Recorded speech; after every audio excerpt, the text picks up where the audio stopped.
बच्चों, मैंने एक वीडियो बनाया था और उसके ऊपर एक कमेंट आया एनटी एक्सपोज करके, जिसमें एक बच्चा लिख रहा है सर एमटीजी के क्या में 36 इयर्स के पीवाईक्यूज हैं तो वो कर लें तो चलेगा क्या। देखिए, री नीट का एग्जाम जून 21 को है और अभी आप जब ये वीडियो देख रहे होंगे तो जून स्टार्ट होने वाला ही होगा। तो आप अगर 36 इयर्स के लगाने जाएंगे ना तो आप कहीं के नहीं रहेंगे, इतना वक्त नहीं है। साल भर जिसको लगाना वो सोच सकता है, वैसे भी 36 ईयर तब भी लगाने की जरूरत नहीं पड़ती। जो टीचर लगवाता है, जो बच्चा लगाता है, वो अपना टाइम खराब करता है, कोई मतलब नहीं है। जब सिस्टम बदल जाता है और प्रॉपर डाटा, यानी कि एनटीए ने एग्जाम लेना शुरू किया 2019 से, जिस भी हालात में ले रहा है उल्टा सीधा, और 2026 आ गया है, 7-8 साल के पेपर आपके पास है, रीनीट को मिला लीजिए तो 10 साल 11 साल के पेपर है, कोई जरूरत नहीं है आपको 36 साल के लगाने की। तो आज मैं आपको 13 चैप्टर बताऊंगा जिससे आप 130 प्लस स्कोर कर सकते हैं एनटीए के डाटा प्रूफ के बेसिस पे, क्योंकि NTA exam pen and paper mode में कम से कम 21 तारीख को जो होने वाला है वो तो लेगा ही लेगा। अब यहां पर देखिए, जैसा मैंने लिखा कि गधा मजदूरी बंद करो, क्योंकि अगर आप सब कुछ लगाने के चक्कर, सब कुछ खाने के चक्कर में रहेंगे तो अब पेट खराब हो जाएगा। तो सावधानी बरतिए, वो पढ़िए जो नीट में पूछे जाने के जिसके चांसेस ज्यादा हैं। ध्यान रखिएगा, अब इस बार का जो री नीट का पेपर होगा वो पेपर थोड़ा सा ट्रिकी होने की संभावना है, आपकी भाषा में थोड़ा टफ होने की संभावना है, क्योंकि एनटीए आपकी बात नहीं सोचता है, कहे कुछ भी, उसको अपनी लंका बचानी है। तो वो पेपर ऐसा देगा कि आप चकमा खा सकते हैं। तो जो पेपर आया था नॉर्मल सिचुएशंस में 3 मई को, वैसे पेपर को एक्सपेक्ट मत करिएगा, वरना झटका लग सकता है। अब ये मैंने एनटीए के जो भी पेपर्स हुए हैं सब में पेपर निकाल के किस डेट को हुआ, कितने क्वेश्चन आए, ये सब एनालिसिस किए 2019 से लेकर 2025 तक के जो हिसाब किताब बना था। उसमें मैंने फिजिक्स का स्पेशली ढूंढ के कौन से चैप्टर से कितने क्वेश्चन पूछे गए उसको, और जो टॉप प्रायोरिटी पे पूछे जाते चैप्टर को ऊपर रखा, उसके नीचे फिर सेकंड इंपॉर्टेंट चैप्टर। तो पहला कॉलम देखिए क्या है, चैप्टर का नेम। दूसरा है कितने क्वेश्चन पूछे गए 19 से लेकर 25 तक, और कितना वेटेज बना एनटीए का, यानी टोटल पेपर में कितने वेटेज के क्वेश्चन इस चैप्टर से दे रहे हैं, और नीट 2026 में यानी री नीट 2026 में क्या एक्सपेक्ट कर सकते हैं हम लोग। और ये क्वेश्चंस हैं, क्योंकि ये पॉइंट जब कैलकुलेशन लगाई है तो ये पॉइंट्स में आ गए तो उसको होल नंबर कर दिया है। तो इसके हिसाब से देखिए, अगर किसी बच्चे को फिजिक्स में आपको 100 नंबर चाहिए, ये देखिए 100 मार्क्स, तो आप केवल 10 चैप्टर को पढ़ के ही 100 नंबर ला सकते हैं। कौन से 10 चैप्टर होंगे ये लिखे हुए हैं। और अगर आपको चाहिए करीबन 124 नंबर, तो 124 में ये 13 चैप्टर आप कर लेंगे रोटेशन मोशन तक, तो आपके 124 नंबर बन जाएंगे। और जो मैं बोला हूं, एक चैप्टर में बोनस और बताऊंगा एटम्स के साथ, और वहां 132 नंबर आपके बन जाएंगे एटम्स के साथ में। तो इन चैप्टर में कौन से टॉपिक्स हैं मैं वो भी आपको बताने वाला हूं, तो आप तैयार रहिए। तो एनटीए के डाटा के बेसिस पे 12 मार्क्स हाई वेटेज वाले चैप्टर्स, जिन चैप्टर से 12 क्वेश्चन 12 नंबर के काम बन सकता है। जैसे करंट इलेक्ट्रिसिटी की बात की जाए तो यहां करंट इलेक्ट्रिसिटी में आपका combination of resistors and Kirchhoff rule, इससे 3 क्वेश्चन आने की पूरी उम्मीद आप कर सकते हैं। यानी ये बहुत ज्यादा इंपॉर्टेंट टॉपिक्स हैं, आप इस पे स्पेशल फोकस करके पढ़िए। दूसरा, ray optics, refraction at spherical surface, prism और टीआईआर की बात की गई है। यहां भी 3 क्वेश्चन आते हुए आपको दिखाई पड़ेंगे। ध्यान रखिएगा, प्रिज्म टोटल इंटरनल रिफ्लेक्शन और प्रिज्म ये रिफ्रैक्शन एट स्फेरिकल सरफेस बहुत इंपॉर्टेंट है। इससे नीट में क्वेश्चंस बराबर आते रहते हैं, और 3 क्वेश्चन आने का मतलब है 12 मार्क्स की कहानी। उसके बाद सेमीकंडक्टर्स की बात करें तो आपको पता ही है, सब बच्चों को पता रहता है कि जो लॉजिक गेट है उससे एक सवाल तो पक्का ही रहता है। मैंने लॉजिक गेट अपने ही इस चैनल पे, अरविंद नीट चैनल पर कराया है। 50 मिनट में आप मास्टरी हासिल कर लेंगे, चाहे तो आप लिख के सर्च करके पढ़ लीजिए उसको। और ये डायोड, जो सेमी पीएन जंक्शन होता है या सेमीकंडक्टर डायोड या डायोड जिसे बोलते हैं, उस पर भी क्वेश्चंस आपके बनते हैं। तो 3 क्वेश्चन यहां से आते हुए दिखेंगे। इसमें जो फॉरवर्ड बाइसिंग है, रिवर्स बाइसिंग है, वीआई कैरेक्टरिस्टिक्स है, ये सब आपसे पूछा जाता है।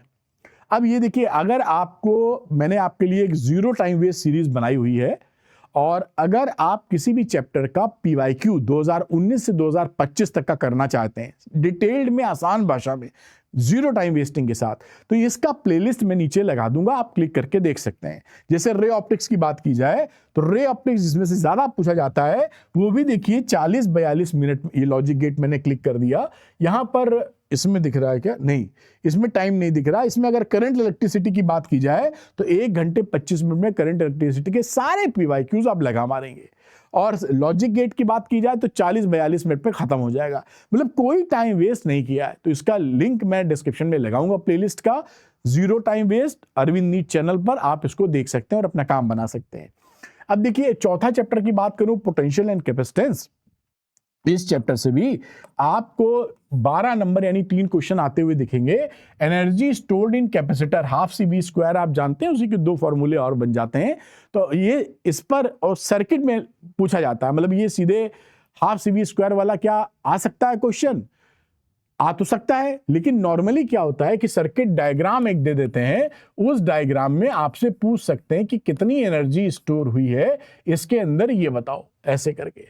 Potential due to system of charges, जब एक से ज्यादा चार्जेस होते हैं तो उनसे कितनी पोटेंशियल एनर्जी बनती है। मान लीजिए 4 चार्ज हैं, अब ज्यादा समझाएंगे तो समय लग जाएगा। तो ये 3 चार्ज मान लो Q1 Q2 Q3, तो कितनी पोटेंशियल एनर्जी बनेगी उसकी बात। अल्टरनेटिंग करंट की बात करेंगे तो 3 क्वेश्चन 12 नंबर यहां के बनेंगे। वोल्टेज अक्रॉस LCR, तो और साथ में पावर एंड पावर फैक्टर। तो पावर फैक्टर की मैक्सिमम वैल्यू तो आपको पता होगी +1, मिनिमम वैल्यू पावर फैक्टर की क्या होती है जरा मुझे कमेंट सेक्शन में लिख के बताइएगा। आपके हिसाब से पावर फैक्टर जानते ही होंगे, ऐसी उम्मीद है। cos फाई को आप पावर फैक्टर बोलते हैं। cos पाई क्या है? Power factor. तो power factor voltage across LCR में मिलेंगे। तो ये 5 चैप्टर जो मैंने आपको बताया उससे आप 60 नंबर तक स्कोर कर सकते हैं ट्रेंड एनालिसिस के बेसिस पे, एनटीए के डाटा प्रूफ के हिसाब से। Current electricity, ray optics, semiconductor, potential capacitance, alternating current, यानी इन 5 चैप्टर को अगर आपने तैयार, सबसे पहले यही कीजिए आप, क्योंकि इससे ज्यादा आएगा, 60 नंबर यही सेट हो जाएंगे। तो आप अपनी पढ़ाई को डाइवर्ट कर दीजिए पहले इन चैप्टर्स के ऊपर, फिर आगे बढ़िएगा। अब इसके बाद बात करें 8 नंबर यानी 2 क्वेश्चन जिन चैप्टरों से पूछे जाते हैं उनकी बात करते हैं। तो मूविंग चार्जेस एंड मैग्नेटिज्म, यहां से 2 क्वेश्चन आता हुआ आपको दिखेगा।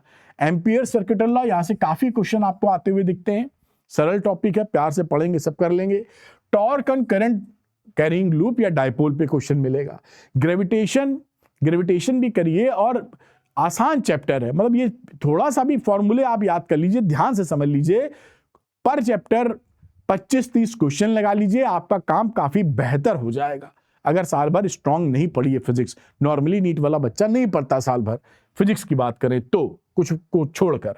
तो ग्रेविटेशन की बात करें तो 2 क्वेश्चन 4-4 नंबर के मिलेंगे आपको। एस्केप वेलोसिटी और ग्रेविटेशनल पोटेंशियल एनर्जी, ये दोनों ही एक्सट्रीमली इंपॉर्टेंट है, इसको तैयार कर लीजिए, फॉर्मूले भी याद कर लीजिए आप। यूनिट्स एंड मेजरमेंट जो कि 11th का पहला चैप्टर है, इससे भी क्वेश्चन आना ही आना है।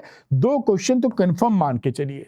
तो dimensional analysis, errors in measurement, errors के ऊपर सवाल अक्सर आता है। Vernier caliper and screw gauge भी इसी को डाल लीजिए, उनमें से भी अक्सर एक क्वेश्चन आ जाता है। तो 2 क्वेश्चन कहीं नहीं जाएगा आपका यूनिट्स एंड मेजरमेंट से। अब 8 चैप्टर से आपने 84 नंबर स्कोर कर लिए। 5 चैप्टर थे जिससे 60 नंबर, और बाकी 24 नंबर बाकी चैप्टर से। अब ये कुछ आपके लिए कोर्सेज जो मदद कर सकते हैं। देखिए, अगर आपको कॉन्सेप्ट क्लैरिटी और क्वेश्चन की प्रैक्टिस करनी है तो गोल्डन रिसोर्स क्या होता है कि आप 10 साल के पीवाईक्यू, एनसीईआरटी और एग्जाम्पलर, एनसीईआरटी एग्जाम्पलर के एमसीक्यू लगा लीजिए। अगर आपने नहीं लगाए हैं या लगाने में दिक्कत हो रही है तो ये रीनीट के लिए फिजिक्स संपूर्ण एक कोर्स मैंने बना दिया, खुद मैंने रिकॉर्डिंग की है सरल भाषा में, आप इसका फायदा उठा सकते हैं। एंड टाइम में पढ़ा कुछ भी हो, आपको रिवीजन किए बिना काम बनेगा नहीं। तो यहां पर ये फिजिक्स फाइनल रिवीजन नोट्स हैं, जिसमें चैप्टर नोट्स भी हैं और फॉर्मूला शीट भी है, सरल भाषा में स्टोरी टेलिंग। इसको पढ़ने के बाद किताब उठाने की आपको जरूरत नहीं पड़ेगी, रीनीट बढ़िया निकलेगा आपका। और सच्चाई तो ये है कि उसी बच्चे का सिलेक्शन होता है जिसका क्वेश्चन प्रैक्टिस, कॉन्सेप्ट क्लियर हो, रिवीजन भी हो। तो इसके लिए मैंने दोनों को कंबाइंड कर दिया है, जिसका नाम दे दिया बेस्ट कॉम्बो। तो ये फॉर सिलेक्शन संपूर्ण प्लस नोट्स, मतलब इसके अंदर संपूर्ण भी है, नोट्स भी है, तो ये भी आप देख सकते हैं। तो आप देख लीजिए, ये आपको ट्रेमेंडसली फिजिक्स में हेल्प करेंगे। जो बच्चे इनसे मदद चाहते हैं वो अरविंद नीट ऐप को डाउनलोड कर लीजिए, डिस्क्रिप्शन में लिंक मिलेगा। स्टोर सेक्शन में जाकर कोर्सेज से लेकर मदद करके गवर्नमेंट सीट अपनी पक्की कर लीजिए। आगे बढ़ते हैं हम लोग।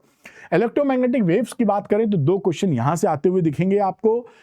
प्रॉपर्टीज, ये पूरा मतलब आप बोलूं तो इसमें न्यूमेरिकल बहुत छोटे छोटे बनते हैं, बाकी थ्योरेटिकल चैप्टर है। और आप रटने में तो माहिर हैं, देखिए, तो इसको घोट मारिए। डिस्प्लेसमेंट करंट का एक छोटा मोटा फार्मूला 2 ठो है और कुछ प्रॉपर्टीज से निकल आता है, मतलब हलवा है, आप सोचिए। तो 8 नंबर यही सेट हो जाएंगे आपके।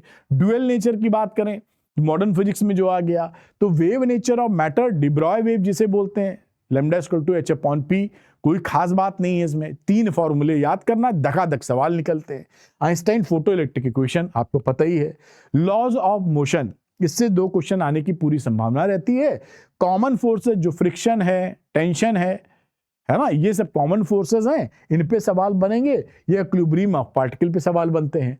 अब आप देखिए 11 चैप्टर से 108 नंबर आप स्कोर कर चुके हैं। 11 चैप्टर से 108 नंबर। आगे बढ़ते हैं। अब 12वां चैप्टर देखिए, ऑक्सीलेशंस की बात की जाए तो ऑक्सीलेशन में ये बड़ा इंपॉर्टेंट टॉपिक है, velocity and acceleration in SHM. अगर इसकी वैरायटी ऑफ फॉर्मूले की बात करें तो भी ज्यादा नहीं है। आप अगर ध्यान से देखेंगे तो ये टॉपिक आपका 15-20 मिनट का है केवल। मतलब हम ज्यादा ही बता रहे हैं आपको, और नोट्स मैंने बनाई, आप शानदार फटाफट निपटा सकते हैं। पीरियोडिक एंड ऑक्सीलरेटरी मोशन में डिफरेंस वगैरह के ऊपर सवाल आते हैं, 2 क्वेश्चन यहां से बन जाएंगे। 13वां चैप्टर रोटेशन मोशन की बात करते हैं। यहां पर परपेंडिकुलर थ्योरम और पैरेलल एक्सिस थ्योरम, इससे सवाल बनेंगे। एंगुलर मोमेंटम पे सवाल बनते हैं, 2 क्वेश्चन यहां से आ जाते हैं। अब एक मैं बोनस आपको चैप्टर बता रहा हूं एटम्स के नाम पे, जिससे 132 मार्क्स कवर हो जाए। यहां तक 124 नंबर थे। तो यहां पर एटम्स में atomic spectra and Bohr model. अब नील बोर की थ्योरी थी, 3 पोस्टुलेट्स थी, उसी में इक्वेशंस हैं। कुछ भी मतलब आप देखेंगे तो आप कहेंगे अरे हम कर ही लेंगे इसको, उसमें ना करने की कोई बात ही नहीं है, सरल इतना है। बशर्ते आपको टीचर उलझाए ना। मतलब मैं जो देखता हूं कि सरल टॉपिक को भी कई टीचर रॉकेट बना देते हैं, तो वो कोई नेसेसरी नहीं है। आप सरलता से पढ़ाइए, बच्चा भी समझेगा, वो भी खुश रहेगा, कर भी पाएगा। वरना अक्सर क्या होगा, मैं एक छोटी सी 10 सेकंड बता दूं कि जब क्वेश्चन लगवाएगा टीचर ना, तो आपको मजा बहुत आएगा कि अरे देखो कितना बढ़िया एंगेजमेंट हमारी समझ में आ रहा है। उसके बाद जब लगाने आप बैठेंगे तो निकलेगा नहीं आपसे। अब आप कमेंट करिएगा कि कितनी बार ये होता है कि YouTube पर वीडियो देखते वक्त सब समझ में आ जाता है, और जब हम खुद लगाने जाते हैं तो भेजा फ्राई हो जाता है, निकलता नहीं क्वेश्चन। अगर आपको ऐसा लगता है तो कमेंट करिए, मैं उसके ऊपर एक वीडियो बनाऊंगा कि क्या कर देना चाहिए आपको। खैर, और 14 चैप्टर से आप 132 नंबर तक स्कोर कर सकते हैं बेटा। ये 3 कोर्सेज जो मैंने बताए थे, कोई भी आपको लगता है कि आपके लिए हेल्पफुल है तो कुल मिला के आपका सिलेक्शन होना चाहिए। जैसे भी सिलेक्ट हों, मदद चाहिए तो इन कोर्सेज से ले सकते हैं। Thank you very much. मैं ईश्वर से यही प्रार्थना करूंगा, जो कड़ी मेहनत आप कर रहे हैं उसका फल अभी इसी साल 21 जून को आपको मिल जाए। गवर्नमेंट कॉलेज की सीट आप पक्की करें और अपने जीवन में आगे बढ़ें, अच्छे डॉक्टर बने। Thank you very much. क्योंकि अगले साल तो CBT होने का अनाउंसमेंट हो गया है और भसड़ होगी उसमें। चलिए देखते हैं। God bless you. बाय।